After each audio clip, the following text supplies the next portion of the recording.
Hello, language explorers. I'm Anne, and welcome back to Walk a Day English, where every walk is a new opportunity to explore your world and improve your English. Today, we're following a hidden path in Toronto, rivers, streams, and creeks that once shaped our city but are now underground in our sewer system. I'll help you discover 10 common English homographs, words that look the same but have different meanings, right from our root. Be sure to download the free PDF guide in the description to make today's adventure even more useful for your walk and your journal entries. Today's vocabulary comes straight from your walk. Translate what you see into English.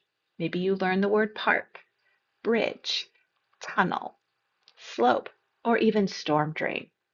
Try writing these words in your journal after your walk. If you're outside of Toronto, see if you can find a creek, a river, or even a dry stream bed to follow. Walking alongside any kind of waterway, even if it's buried, will make today's language adventure richer. Don't stress about finding everything all at once. Even one new word from your walk will grow your English. Every step you take is progress.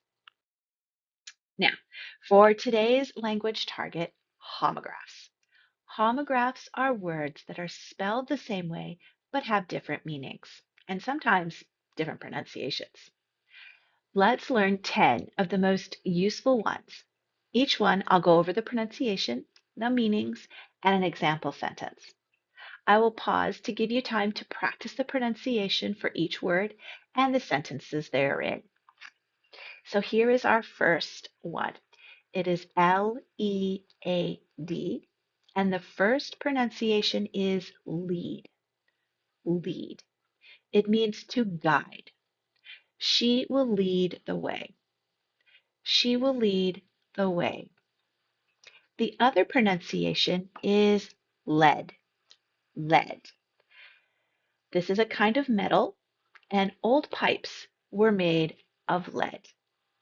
Old pipes were made of lead.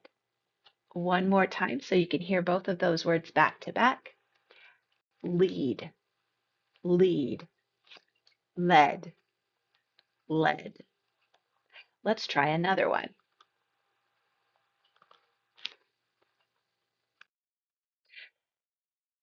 T-E-A-R. The first pronunciation for this one is tear, tear.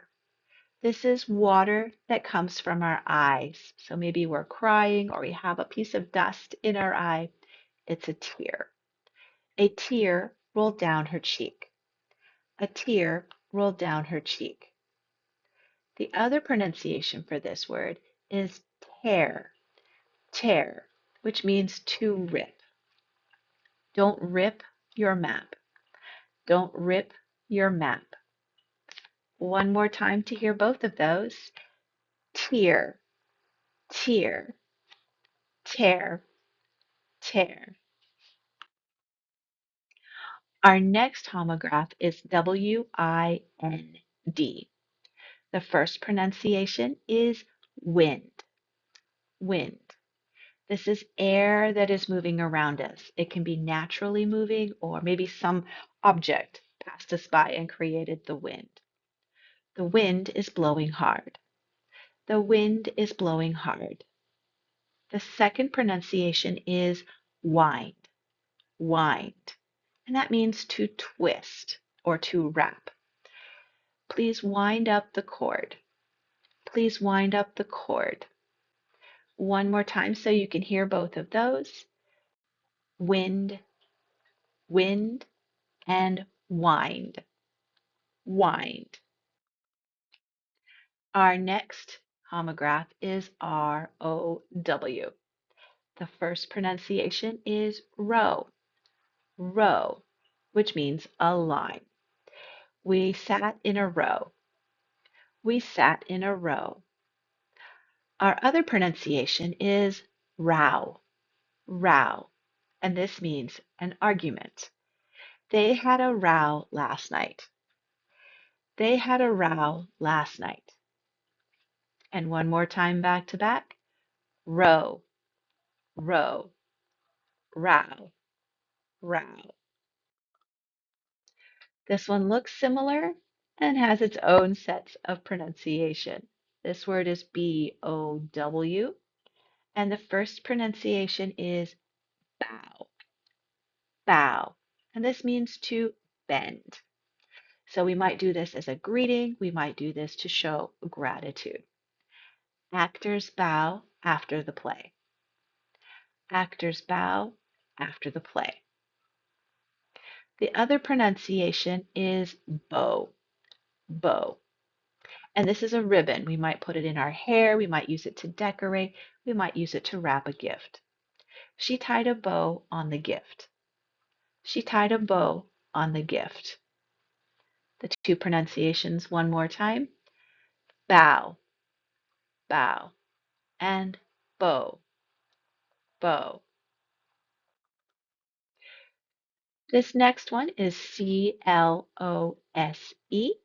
And this one's a little tricky to hear the difference because it's not a vowel change, but the last consonant sound change.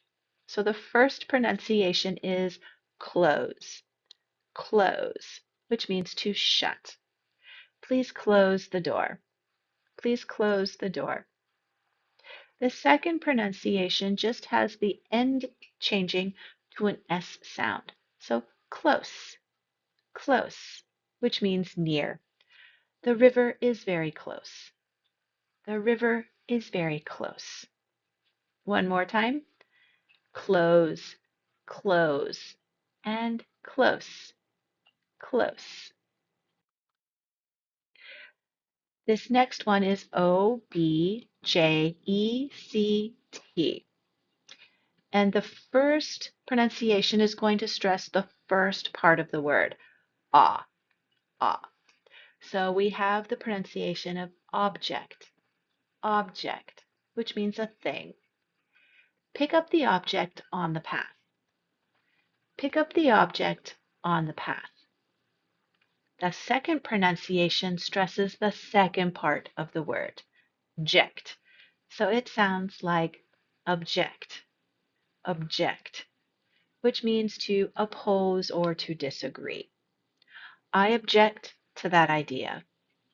I object to that idea. Back to back, object, object, object, object. This next one has a similar pronunciation pattern with the stressing on the first and second. This word here is D-E-S-E-R-T, and the first pronunciation will stress the first syllable, desert, desert. And this is dry land, often with sand, cacti. And a camel lives in the desert. A camel lives in the desert. The second pronunciation stresses the second part of the word, desert, desert, which means to abandon or to run away or give up. Don't desert your goal. Don't desert your goal. One more time. Desert, desert, desert, desert. This one follows the same pattern. M-I-N-U-T-E. And we're going to stress the first syllable of this word. Minute, minute, which is a unit of time, 60 seconds. And we often use the word minute. Wait a minute. Wait a minute. The second pronunciation stresses the second part of the word, minute, minute, which means very tiny, very small. A minute insect bit me. A minute insect bit me. Back to back. Minute, minute, minute, minute. And here is our last homograph for today. B-A-S-S. The first pronunciation is bass, bass. This is a very low sound, So we'll hear that with singers. There could be a bass singer. We can hear it with musical instruments.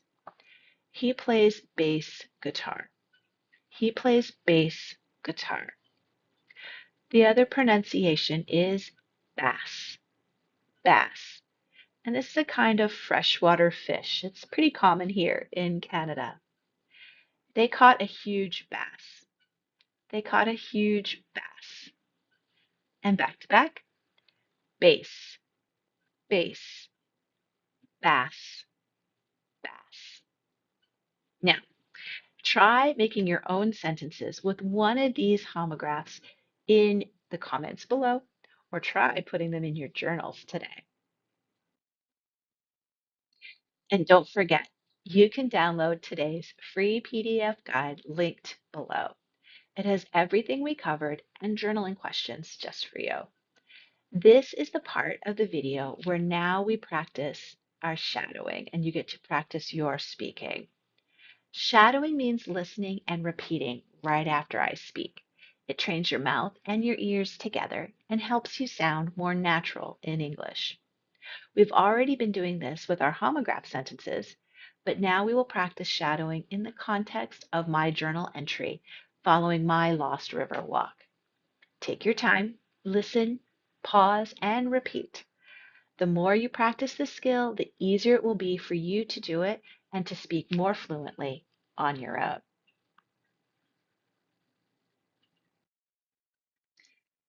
Close to Royal Ontario Museum, or the ROM, is Philosopher's Walk. This is the south end of the walk and starts with the Bennett Gates. Philosopher's Walk follows the ravine of the now buried and lost Tattle Creek. This creek used to lead to the Don River and then to Lake Ontario. There are signs along the walk that tell of the history and the space.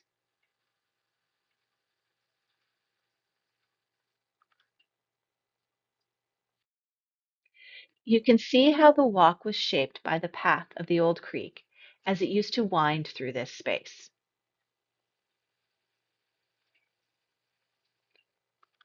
At the north end of the walk is the Queen Alexandra Gate.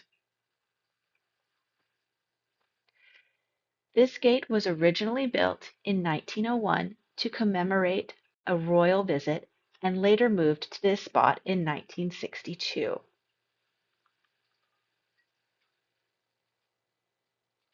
The walk from the south end to the north end is only about 5 minutes, but you can take more time to slowly walk through the space and take in a bit of nature.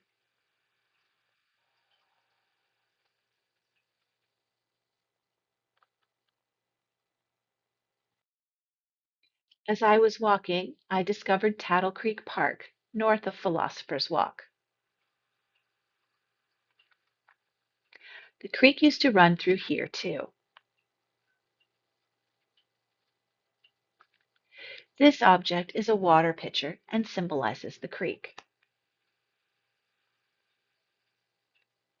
A minute detail that I wouldn't have known about if it hadn't been for the nearby plaque is that the length of the wire used to create it is the same length as the creek. The flow of water changes. Sometimes it flows heavily, and sometimes it drips like tears from the top. I continued my walk to Witchwood Park, which the plaque says is the origin of this creek, but I didn't see any other signs there.